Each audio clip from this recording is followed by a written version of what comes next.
How do you prevent a plant from dying when transferring a cutting from water to soil? Can I use used coffee grounds as organic fertiliser? Can you put all of your plants outside in spring and summer? I've picked out some interesting viewer questions that I thought I would answer in this video, which is sponsored by Squarespace, but more on them in a jiffy. And the first one comes from Keith, and he asks, is hydrogen peroxide useful? Well, I think it depends what you're using it for. Hydrogen peroxide is apparently very good against fungus gnats. It's not worked for me. I've tried it a couple of times and it didn't really work.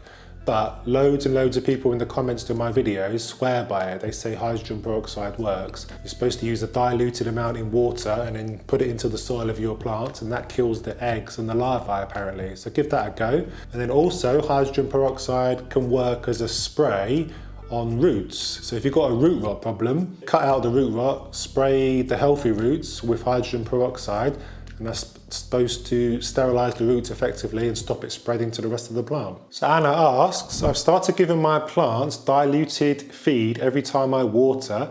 I'm a little worried about plants I've recently repotted. Should I give them this mixture as well, or a separate mixture? So I guess we're worried about over-fertilising our plants, and I would say that if the soil that you use to repot your plant into has got slow release fertiliser in it, then I wouldn't use the diluted feed to water that plant. I would use a separate watering can with just water in, because we don't want to over-fertilise our plant. But if it's just normal regular soil with bits of perlite and bark, etc., and no nutrients has been added, then crack on and start using that diluted feed water to water the plant. Kelly says, my Dracaena is getting taller, but are the leaves supposed to look droopy? Not really, no. But tends to be an issue with watering, either overwatering or underwatering. If it's an overwatering problem, then too much water is getting into the leaf, into the cells of the plant, and it's weakening and going droopy, or obviously if it's not got enough water, then it kind of dries up and just droops. So I'd look there first. If it's not a watering problem, then I would look at the roots. Is the plant root bound?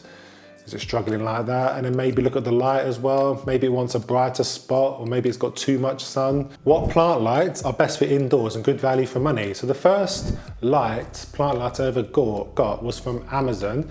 It was one of those clip-on lights with 4 lights kind of shooting off from the base, so you can manipulate and shine over your plants. And I found that it was quite cheap, but I found it not to be very bright, not really doing much for my plants. So been in contact with Sansi now for a while, and they've sent me a few lights, and I just recommend Sansi. I think they're fantastic lights. You can get the ones that are clip-on, and then they shine over your plants, and they do one now that's got a timer, so you can have a timer on for 12 hours a day, so it turns on and off automatically, so you can set it and leave it. And handily, they also do the bulbs that you can put into existing light fixtures, which is quite good if you've got a fixture that you like. Stick a bulb in over your plant, and it looks nicer than the clip-on lights if you're not a fan of the clip-on lights. So I've got 2 of those on the go. I've got one 10-watt bulb into a desk lamp, and then a 30-watt bulb into kind of a floor lamp that shines over my plants, so that's very bright.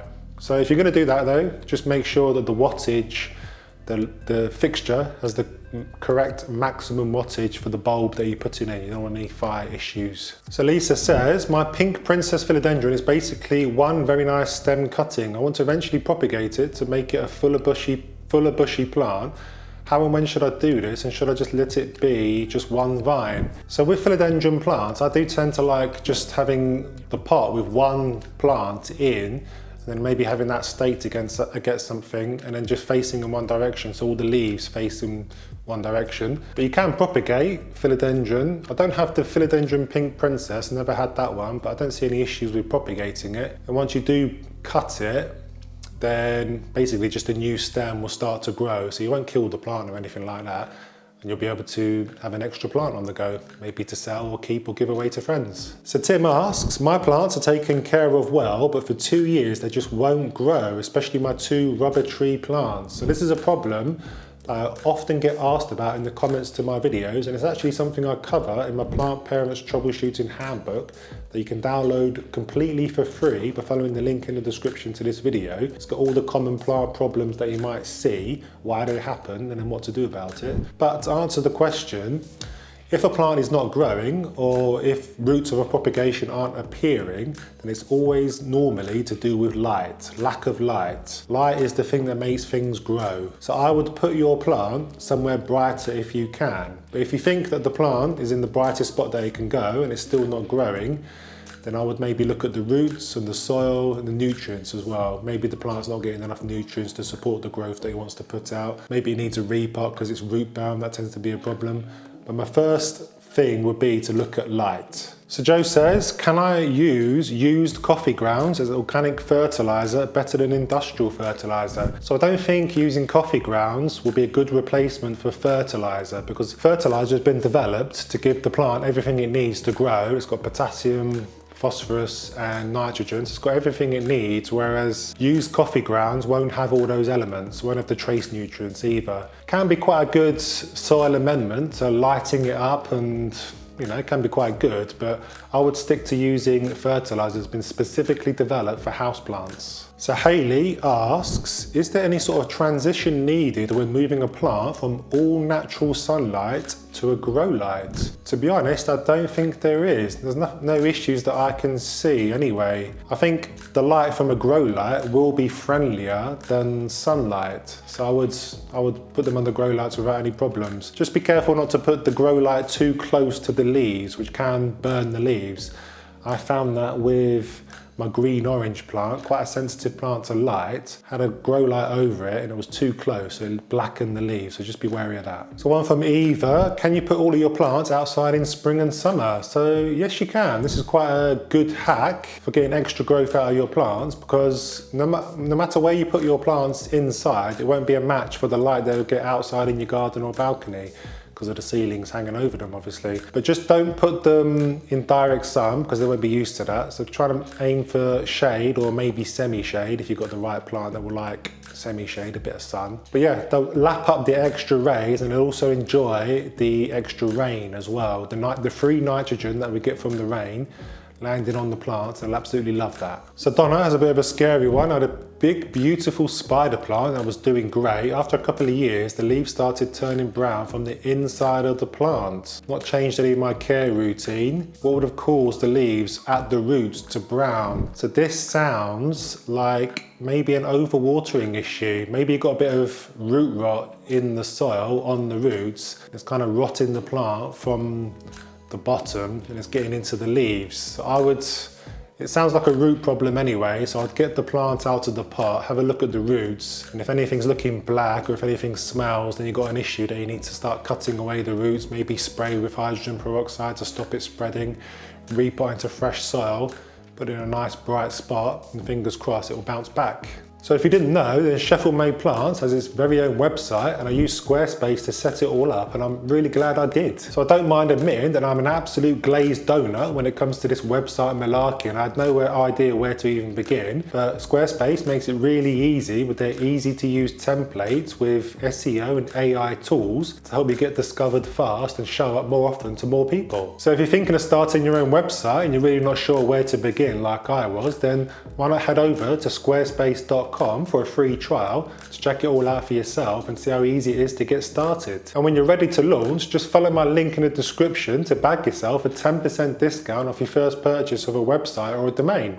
Have fun. James asks, have you found that by saucer watering, you have to water less? I think saucer watering, otherwise known as bottom watering. That's an interesting observation, and I've not really thought about that before. And I would say that yes, it does use less water compared to top watering, because with top watering, to get the water into the middle of the root ball, you have to pour quite a lot of water onto the soil over the sink, and you get a lot of waste, like water skipping off the top and going down the sides, and then water running through. So you have to be there for quite a while to make sure that all the root ball is fully drenched. So that obviously wastes water. Whereas with bottom watering, you just lift the pot up, add about a third of the volume of the pot of water into the pot, set the plant back on top, and then the water will slowly wick up into the soil and hydrate all the roots, so you're using much less water. So it's a good observation. So I'll mention that in future videos, I think. So Faye's got an interesting one. What's the best starter plant apart from a Califea? Califea as a starter plant. I think what you mean by starter plant is a beginner plant, is it? might be wrong on that, but if you are looking for a beginner plant to start your collection with, then I wouldn't say a Calafea is the one, because they are quite tricky to look after, or to keep healthy anyway, without going crispy brown and all that stuff, but that's an issue for another video. But a starter plant, you want something that's easy to grow, maybe slow growing, can tolerate a bit of neglect, a bit of overwatering, a bit of this and that. So I always recommend the snake plant, because they look nice, they're quite structural, and they can just sit there basically anywhere in your home. They won't necessarily thrive in low light, but they'll live and survive, and it'll kind of brighten that little area up. And they're just dead easy to look after. And they take a lot of beating, so go for a snake plant. So Jennifer says, can carnivorous plants be used to combat fungus gnats? Kind of depends on how many fungus gnats you have. If you've got just maybe 1 or 2 plants in the house with a bit of a fungus gnat issue, then a carnivorous plant in that area might do a good job of controlling the fungus gnat. But generally, if you've got a big problem like I tend to have, then you've got loads of fungus gnats and lots of plants, and they kind of lay their eggs in the soil and they just keep on coming. And I don't think, unless you had your house covered in carnivorous plants, it's going to be able to keep up. They're not going to be able to touch the sides. So I would use kind of the traditional methods of maybe beneficial nematodes. They're the best thing that I found. Beneficial nematodes you release into the soil and they kind of hunt out the larvae, eat them, and then when there's no food left, they die off. And I found that to be the most useful. Crystal says, I have an Alocasia zebrina, which is a very nice plant with nice stems. I've not got that one yet. That's pushing out a new leaf, but her original leaf is very yellow, crispy and dry, aren't they always? Should I cut it back? So there's 2 schools of thought here, isn't there, that I kind of flip between on a regular basis. First one is that you should cut off yellowing or browning leaves as soon as you see it, mainly to tidy up the appearance of the plant, to make it look like you know what you're doing. And then the second one is to leave the yellowing leaf on the plant to just fully die off, and then just take them away when they've basically fallen off the plant. And I think I'm in the second camp these days. Leave it to stay on the plant, because I think whilst it's kind of dying off, it's still photosynthesizing for the plant and giving something to the plant. So I tend to leave it on there, tolerate it, and then when it's completely died off, I just pull it away and put it in the bin. Hayley says, I have well water that is very mineral heavy. Would this kill plants? Mostly calcium and magnesium. So I think if the water, I'm not too sure to be honest, but I think if the water is heavy in minerals like calcium and magnesium, then it's probably a little bit too hard for houseplants. My hunch is that houseplants tend to prefer softer water.